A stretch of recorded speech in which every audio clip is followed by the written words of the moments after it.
Child, they say Sheryl Lee Ralph got up on that stage and did all that singing after she just told Rita in Sister Act 2 that singing does not pay the bills. Singing does not put food on the table. Singing, you saw what happened when your father went out there with his shoulda, woulda, couldas.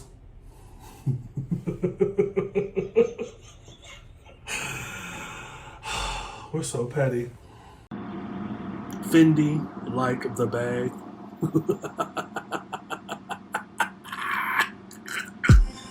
This is the I Refuse podcast. It's Mr. Fox, the I Refuse podcast. We are back. I thought I was going to make it to the weekend, minding my African American business, but y'all just won't let me be great. So apparently the Emmys, the Primetime Emmys, occurred the other day or Sunday or whatever. I didn't watch. I forgot. Actually, I thought they came on already, but apparently they have two different ceremonies. I'm glad I didn't watch. First of all, I wasn't going to sit through 3 hours when all I really cared about was Abbott Elementary and history. I feel that was going to be made with Quinta Brunson, Janelle Jones, and Sheryl Lee Ralph. And part of that did happen. Quinta Brunson got the daytime Emmy or the primetime Emmy for writing solo. First black woman ever, right?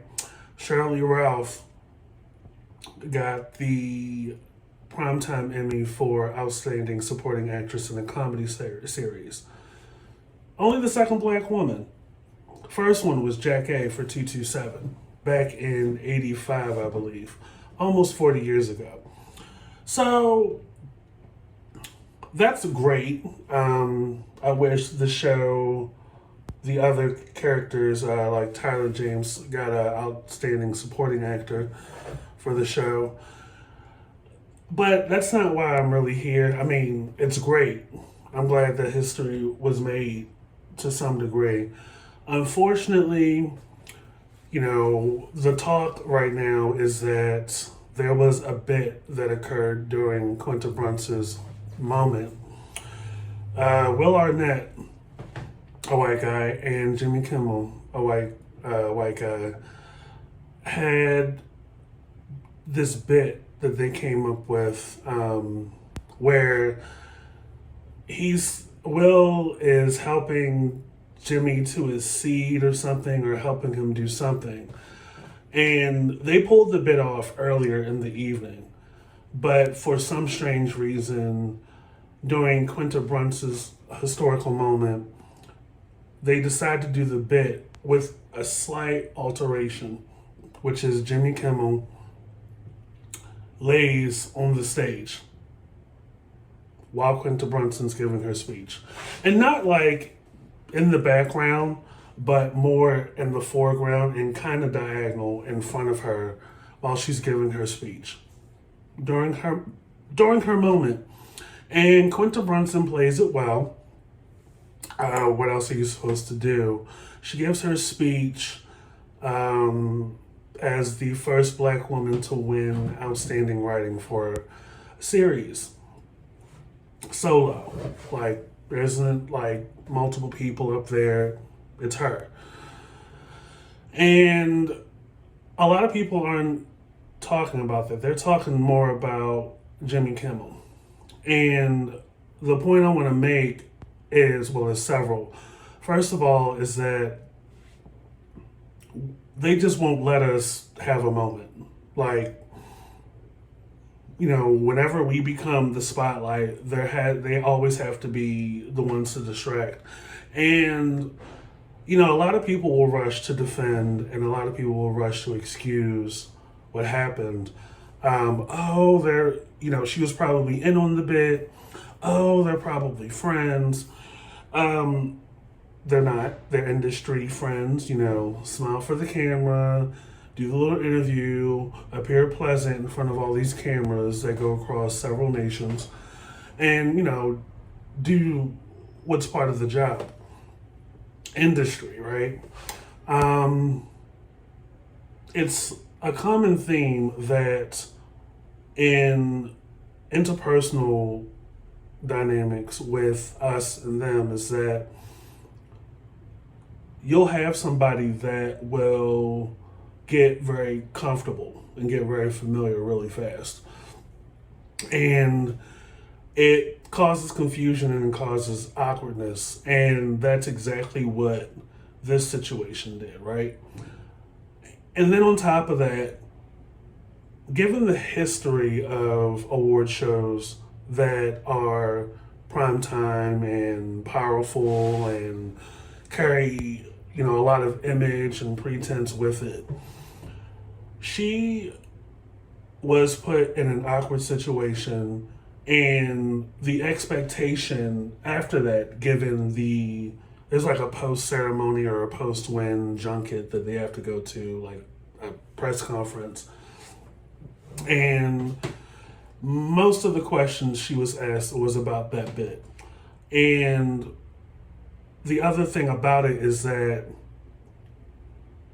you could have asked her about her path or her journey. Like, that should have been the focus. The focus really should have been about her, the show, her growth, and what does it feel like to win as the first Black woman for writing. Before Lena Waithe, before Mara Brock Akil, before a lot of Black women, and that's not to disparage or dog any Black woman, especially not Quinta Brunson, because I'm just saying, like, you could have asked so many other questions, but because that happened during her moment, that more of the focus was on what Jimmy Kimmel did and not the historical moment that just happened with Quinta Brunson and for Quinta Brunson. She was asked about the bit as if A, she had a hand in it, B, that she was a part of it, and C, that she has to defend or be responsible for a choice that wasn't hers. And I found, on my Twitter timeline on the podcast, I found on my timeline a particular reporter from the LA Times that asked her that question. And it was as a retweet. Somebody retweeted the article and the reporter's tweet, but I went directly to the reporter's tweet and I put my comment right at the top yesterday, because they often put us in a compromising situation or a situation that has our hands tied, because again, she has to be politically correct and be sensitive and be all these kind of things, be even more appealing and along this ride with the show and with fame and all this other stuff. But that question should have been asked to the producers, to Jimmy Kimmel, to Will Arnett, that this wasn't a regular occurrence throughout the night. And sometimes there are random moments that happen at award shows. I remember the Academy. It wasn't the Academy Awards. It was I think it was the Primetime Emmys. A couple years back, when Melissa McCarthy won for Outstanding Lead Actress in a Comedy, and the other nominees in that category, they did like a beauty pageant kind of thing, but they were called ahead of time. Like, they had each other's numbers. There was a discussion beforehand, and the audience didn't know what was going on. I think even what's his name, the guy that had the sex tape back in the early 90s. Oh, Rob Lowe. He even was aware of it, but not to the full extent. Only the nominees, the female nominees in the category, were aware of it. But This is something entirely different. And they still expect us to, I guess, justify it or defend it or, do, it's okay, this, that, and the third. And it's like, even when it's not moments that we ask for or moments that take away from such a historical moment, because let's be honest, like the Emmy Awards, the Academy Awards, the Golden Globes are not, don't put a lot of us in the front row or the driver's seat, or we're not in a lot of the categories in droves, even though there are a lot of us out here working and giving great output and doing great work. And it's not, and it's not a case of, oh, we're not talented. Like outside of Denzel Washington and Angela Bassett, there are a lot of great young actors in television, and not only just the networks, but even like OWN and even like BET and all those other channels that are really, really good. And we're not in those categories that much. And if we are, it's probably one or two of us every 5 to 10 years. And, this is probably the first time I've heard of where a black woman was nominated for writing in primetime TV. Outside of like Saturday Night Live, which, I mean, that could go either way. But I was like, you really decided to pull that? Not even outside of whether or not you two are friends, but you decided to pull that on her moment. The reactions and the comments I've seen were pretty mixed. Well, more against him and how he is a hack, Jimmy Kimmel, and so inconsiderate, and how dare he. And part of me is like, if that had been me, if I was Quinta Brunson and I was up there giving my speech or my name was called and some white guy was up there, I would have probably put my heel on his tie and given my speech. But I don't give it a second guess to push the envelope and annoy people. People's reactions are a reflection of them, not me. So, at the press conference, Quinta gave probably the most PC answer. And that's expected at this point because you're just now, in their eyes, like at the table, like industry folk and all that stuff. And unfortunately, when it's a position that we're in where it's like, we don't come from much, therefore, when we get to a certain point, we have a lot to lose. So we have to be extra careful. Like, it's that moment when you're walking into your aunt's house and everything's covered in plastic. It's like you keep your hands to yourself. You just walk through and all that other stuff.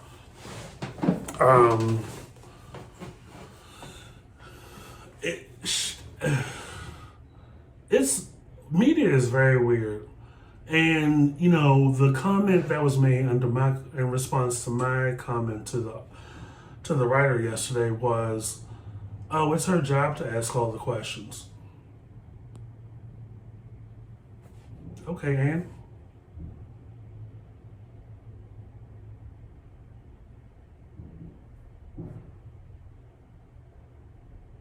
Questions should have been about her, the show, and winning Primetime Emmy for writing. The first black woman to do so solo.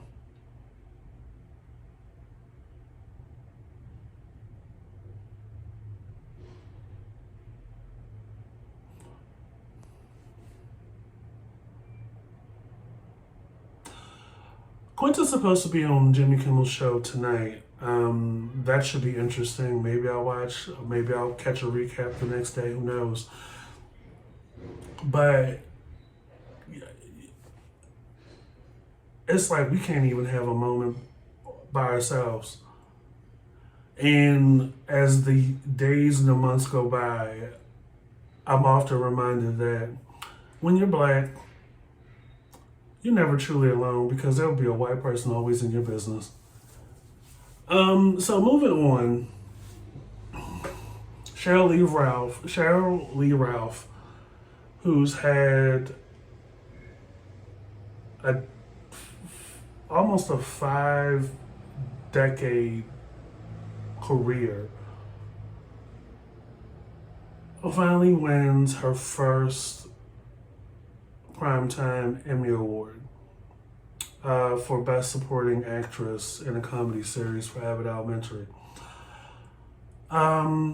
She was in that category with Janelle James. That was going to be a tight race. A lot of us that watched the first season of Abbott Elementary clearly knows that Principal Ava steals the show. And we just thought that it was going to be her year. But I'm pushing for season 2 to be her year. Like, that actress that plays her, I'm pushing for season 2 to be her season to, like, not only be nominated again, but to win. But back to Sheryl Lee Ralph. Sheryl Lee Ralph, a.k.a. Dee from Moesha, a.k.a. Rita Wilson's mother from Sister Act 2, a.k.a. one of the original Dreamgirls, Dina Jones, from the Broadway production in the 80s.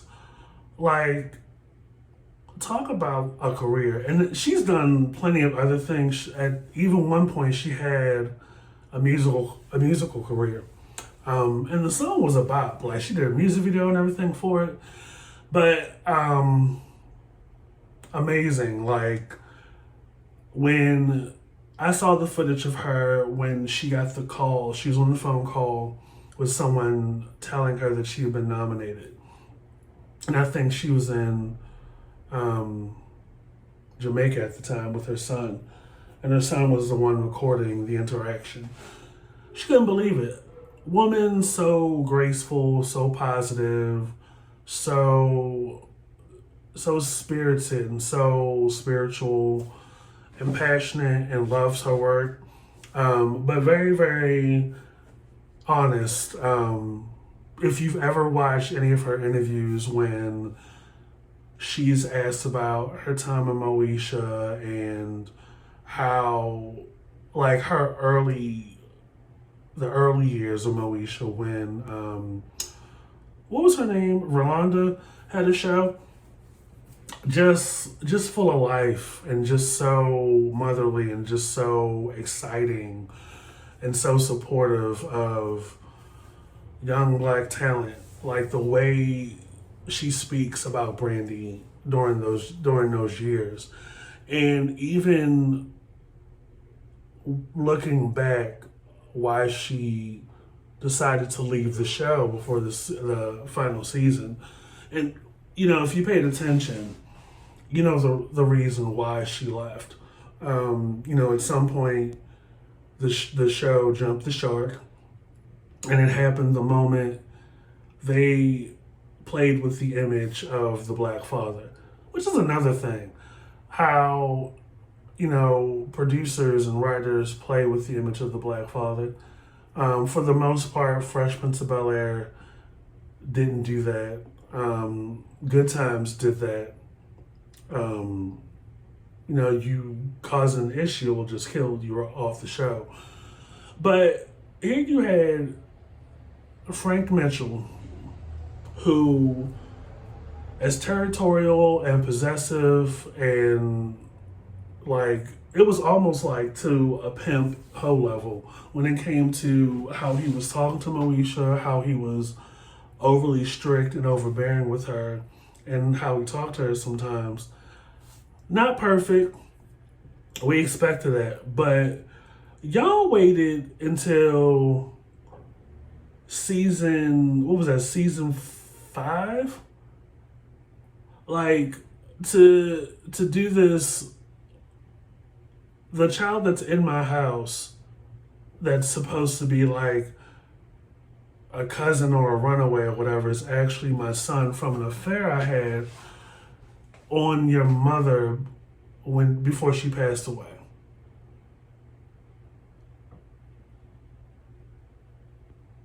And that was a secret. Supposed to be a secret. I can't. So to watch her go from Dream Girl, well, I wasn't old enough, but I acknowledge history enough to know that it exists and it is a real thing, and she did the damn thing.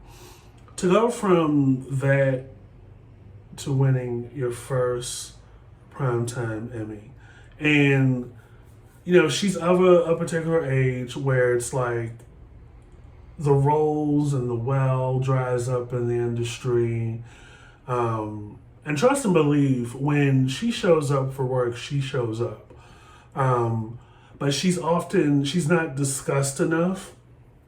Like it's a trip how it's like you have these actresses out here like doing memorable work like throughout your childhood, and they're not part of the discussion when it comes to great actresses and great acting.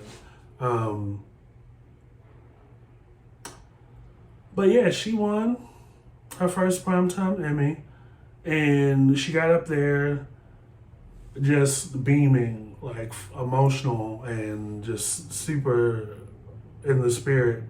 Got to the mic and started to sing a Diane Reeves song I was not familiar with. I was like, ooh, that was very ancestral. I'm living for it. But I sing this song, it's because we're not there, like winning awards. We're not in the forefront a lot. And beyond that, we're being wiped out socially, politically, not just by the cops, but in the constructs and the structures that aim to keep us a minority. And understand that her winning this award makes her the second black woman to win Best Supporting Actress in a Comedy, or the second black woman in general to win in any primetime Emmy category. I know Isabel Sanford won a Golden Globe for lead actress in a comedy series, which is different, but Sheryl Lee Ralph is the second. Jack Kay was the first in 1985 for her role as Jackie Harry, as Sandra Clark in 227, which, interestingly enough, through Jackie Harry's tweet after Sheryl Lee Ralph won, at one point the studio or the production, whoever behind 227, wanted Sheryl Lee Ralph in that role of Sandra Clark at 227. And here we are. But quiet as it's kept, as great of an actress as Sheryl Lee Ralph is, I honestly couldn't imagine anybody else outside of Jack A. Harry for their role of Sandra Clark in 227. But that's interesting, full circle moment, right? Because here we are, we both made history, and once upon a time, we were both up for the same role that Jack A. Harry ended up winning the Primetime Emmy for Best Supporting Actress, making history as the first black person to win Primetime Emmy Best Supporting Actress in a comedy series. Abbott Elementary has it going on. Y'all, if you have not been watching at all, y'all are late. There's absolutely no excuse in this remote world that we're in. But I had to get up on here and talk about how even when we're making history, they just won't let us have anything. Like we're not even in the categories as much. And every year there's quite a list of names of actors, black actors and black actresses and shows I can just name that are not even nominated, even part of the conversation. And I know there is some politics behind the scenes. I know there is a process depending on the committee. That, there are some award shows where other people in the cast could possibly submit a name. There are some processes where the actor or the actress themselves can put their name in, not only for actress and acting, but submit a particular episode they feel was their best performance for submission in those categories. The more you know. But it's a reminder, and it's so weird that it remains nuanced, that there's an expectation by others for us to either explain something that was no choice, or to excuse it or make it more understandable, even when we never had a role in it. And we get a pat on the back, for playing the game. We get a pat on the back for, being a magical person and going along with the boys club. And it's like, I wish more of them would acknowledge the history, and with that, the lack of our presence in these same rooms, in the history of some of these shows and some of this industry shit, and B, how there's a difference between being industry friends and being actual friends. And a lot of people in their ignorance on the outside looking in, it's like, oh, you were on this show a couple of times. You guys must be cool. You must be in on it. You must know. I mean, I can be on that man's show 500 times. That doesn't mean I had a hand in it. And all this week, it's Wednesday now, all this week, that's all people have been talking about. And more of the critique has been on his shoulders, as it should be, because at the end of the day, you have to ask yourself, and I'm talking to us, we have to ask ourselves, were you really supportive? Were you really sincere in your acclaim for the show? And actually, what's a very black night. Zendaya won yet another second Primetime Emmy, becoming not only the first black double Emmy winner, but also the youngest.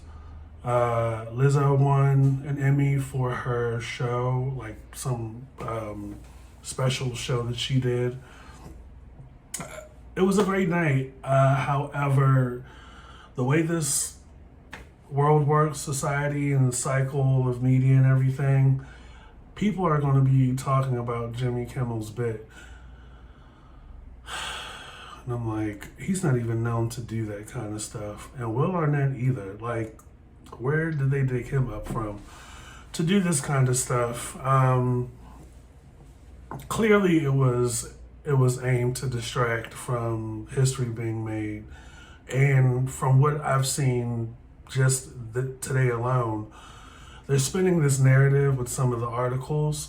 They have this tagline that, implies, is it time to do away with the Academy, the Primetime Emmys? And under the byline or the headline of the article is a picture of Sheryl Lee Ralph winning her award. What?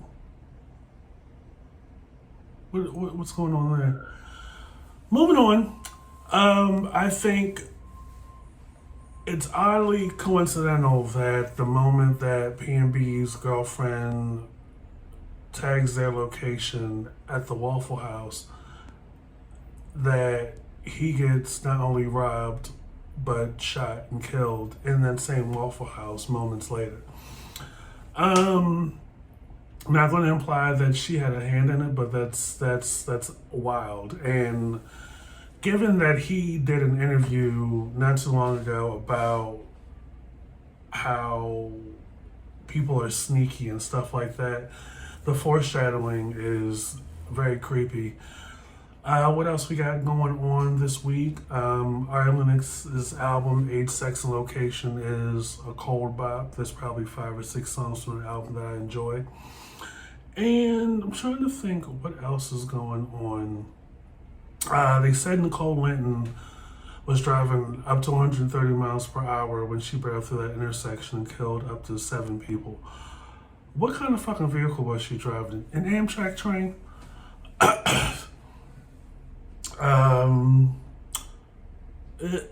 It's crazy. Trying to think of what else is happening. Y'all ain't shit for dragging Lil' Kim, her verse on the Plan B remix. I see that they pulled the song though, which was kind of janky. But I see Cardi B and Lil' Kim are going to be working on something. We'll see how that goes. Stay hydrated, stay cool, drink some water. This is Mr. 5-Star Reviews Podcast. Follow, subscribe wherever you see us, and I will catch you guys later. Peace.